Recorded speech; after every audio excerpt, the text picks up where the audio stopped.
Michael Shaun Conaway, a fine Irishman, who is going to be giving us a talk about WeRiseUp. That's a Texas Irish, not Irish. Hi, I'm Michael Shaun Conaway, director of WeRiseUp. Just a real quick question: who thinks it's time to rise up? And who thinks? I mean, who needs to rise up? Is it just us? No, like everybody. Like we need like 8 billion people rising up right now to affect the change we'd like to see. No, the British? We need the British to rise up as well. My wife is British, actually. So I have spent the past. Oops, that didn't go well. That's supposed to be a movie. It didn't play. I spent the past 4 years looking at and researching this notion of success. We looked at, like, what is really personal to people?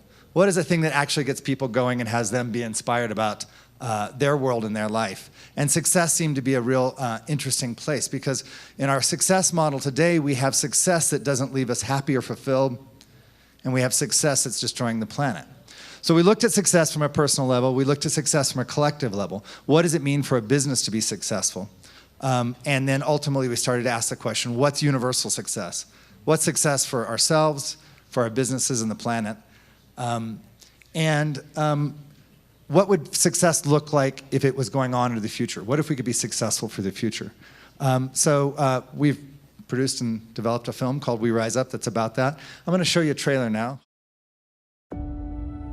Everybody says that this world can't go on as it has been going on. They say our systems are failing us, that we are ruining the planet around us one tree at a time. And when I look around, it seems true, unless it isn't. Today, all of us can find a problem that we want to solve and solve it. And that, for me, gives me the greatest hope for the future ever. The choices you and I make will impact the future of life for the next 1,000 years. We have the resources at our fingertips to solve some of the world's biggest challenges. Do we have the commitment to make it happen? My purpose is to teach. And when I'm in that place of purpose, I feel it. Sometimes the purpose is something really just simple, like raising your children to be totally alive and feel love and joy. I would live penniless and die penniless, but be happy that I was able to spend my life working on music. I kind of grew up around a lot of people who their vocation was helping people. Redefining what success really is changes the whole conversation. When you're really joyful and happy, you're on the right path. It's not that you don't have any challenges or problems, but you flow through those as well. I can make money, but I could also make an impact. Well, if I can have both, why wouldn't I do that? Facing new reality, but our perception is old thinking. We don't have time to wait till we grow up to make a difference. What is the world going to look like when we're done and we're gone? This is the time for us to rise together and make the leap from me to we. If it's not a model of success for everybody, then it's not a meaningful model of success. We rise up. We rise up for love. We rise up for each other. We rise up so that no one is left behind. We rise up for the future of our planet.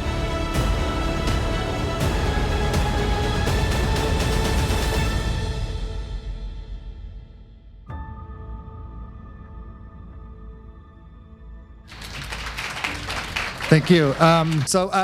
In the end of the trailer, we make this point of rising up for the future of our planet. And often I hear people talk about, well, the science is clear and the impact is clear of our future.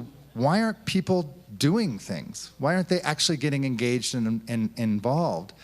And this is the one question that we really wanted to tackle. So I wanted to give you a little bit of a behind-the-scenes science look at this. I want to introduce you to your medial prefrontal cortex. It happens to be where we make our decisions from, and some neuroscientists say this is where we actually have the seat of our identity. I'm going to show you something here. When we think about ourselves and we do a functional MRI, the medial prefrontal cortex lights up like Christmas. Like, it really gets excited.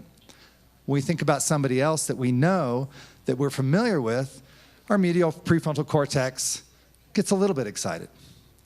If we think about a stranger, hardly at all. Now, there's a really interesting slide. Notice there's going to be a difference here. A little difference there. This is a really interesting slide because this is what happens if we think about our future self. Our brains think of our future self as a stranger. We don't even get excited about our own personal future. And you might as well forget about our brains being excited about the future of other people. So sometimes when we say, hey, people are apathetic, we actually might be looking at some of the underlying structures of who we are as brains, like how our brain sees the world. So this is a conundrum, right? If people's brains aren't excited about the future, and they aren't excited about other people at all, then how do we actually get some traction? Actually, how do we get people to take action? Well, there's two little keys of what we think is a real successful approach to this. One, the future has to be personal, and it has to be personal today. So there's this thing we call our identity, our self, our who we are. Well, who we are has changed over the ages. Our concept of identity has changed. So part of changing in this time and making a radical change on the world, we need to begin to change our personal identity to include the environment. I am the environment. I am the planet. I am the future. That way our brains are actually on our side. And the second piece is really, really important to us storytellers, I think, is that we have to be talking about a future that is desirable. So if I tell a story in a film about a doom and gloom story, that is not a desirable future. It's not something I want to integrate as my personal self. There again, now my brain's not working for me. If I want my brain to work for me, I have to tell a story about a future that is personal and that is desirable. Okay, so I'm going to tell you a little bit about We Rise Up. In about 5 or 6 minutes, I'm going to give you an experience of the movie. How do we make it personal? Well, first thing that we talk about is personal success. What would it mean for you to be successful? Now, all of you guys are very diverse in this room, but we know there's a lot more diversity on the planet. I don't think as a filmmaker or as a storyteller, I could tell anybody what's important for them in their life. But what I can do, which is really, really interesting, is that I can actually get to, wow, that movie didn't play either. I can actually start and get them to have an experience of inquiry. So throughout the film, we have a bunch of questions that we're supposed to be playing in the slide deck that steer people towards personalizing their experience of the future. So we ask many questions like, what is success? What is your purpose on the planet? What is your gift? And we do it first at the personal level, and then I'll skip forward, and then we do it at the collective level. So now we begin to ask questions like, well, how do we come together? How do we actually create something that's a desirable future for each other? What do we need to overcome? This is an odd thing to do in a film, but we really believe that inquiry and asking yourself questions is the best avenue to get us to go towards personalizing things. So if I discover something for myself, I discover, hey, I have a gift. My gift is storytelling. My gift is an ability to reach out to people across large divides. And then I begin to realize, oh wow, there's a problem that needs to be overcome out here, and it's a problem I care about. Now I've extended my personal domain to cover both my gift and the problem I'm trying to solve. So in the film, we actually take a look at social ventures. People are out there doing good with their business and doing good for themselves as well. And then ultimately, we move on to universal success. And I want to talk about universal success just for a minute because very often in the climate change conversation, we start to get really wonky, like temperature I don't see him here. Is Tom in here? Okay, so yesterday I was talking to Tom Chi, and he's like, we're really obsessed with average temperature change, 1.5 degrees, right? He says, well, that doesn't tell us anything about temperature volatility. So in average, it may only change 1.5 degrees, but we may see 5 to 10 degree temperature changes.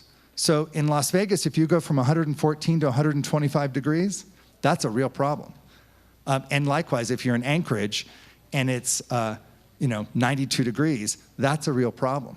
So when we start to talk about these things, we get really policy-oriented or numbers-oriented, and it becomes inscrutable for most people. Just yesterday, I learned about variability. And I'm like, wow, I've been in this conversation for a long time, and I never thought about that. But what can we talk about in the general public that is effective? Well, we can begin to talk about humanity's place in the world and humanity's place in time. So our final chapter on universal success, we talk about the evolution of consciousness. We talk about what we're evolving towards and what we're evolving into being. Now, this is something that the average person can actually get their head wrapped around a little bit better than some of the details. And why is that important? There again, we come back to this notion of what is a benevolent future. What is it that we're trying to create on the planet? And how do I see myself inside of that future? There's a couple of questions here. We won't see them. And then I want to say that the most important thing that we all can do, and I mean each and every one of you in this room today, and I mean every person that I could reach in my voice or I could reach with my film, it's time to start taking the future of the planet personally. It's time to start to see that this isn't, hey, out there something's going on, or that in the future we might have these negative effects, but that actually this is my personal responsibility. And that the planet is something that I'm related to intimately and ongoingly. So I urge you all to take our planet personally. And I want to say that one of the things that's really clear to me is that when we start talking about stories around this, you can spend a lot of time talking about negative things that are happening that are worst of times kind of conversations.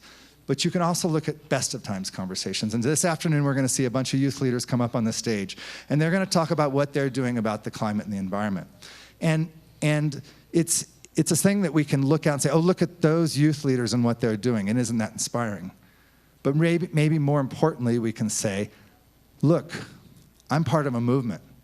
I'm part of a movement that includes young people. I'm part of a movement that includes intergenerational people. I'm a part of a movement that includes indigenous people. I'm part of a movement that includes our family in the plants and the animals in the world. I'm part of a movement that's actually the most amazing movement in the history of humanity. And with that, I would encourage you all to rise up. Rise up every day and in as many ways as you can. And I hope to see you guys all at the screening at Aspen. If not, please check out WeRiseUp at WeRiseUp.com.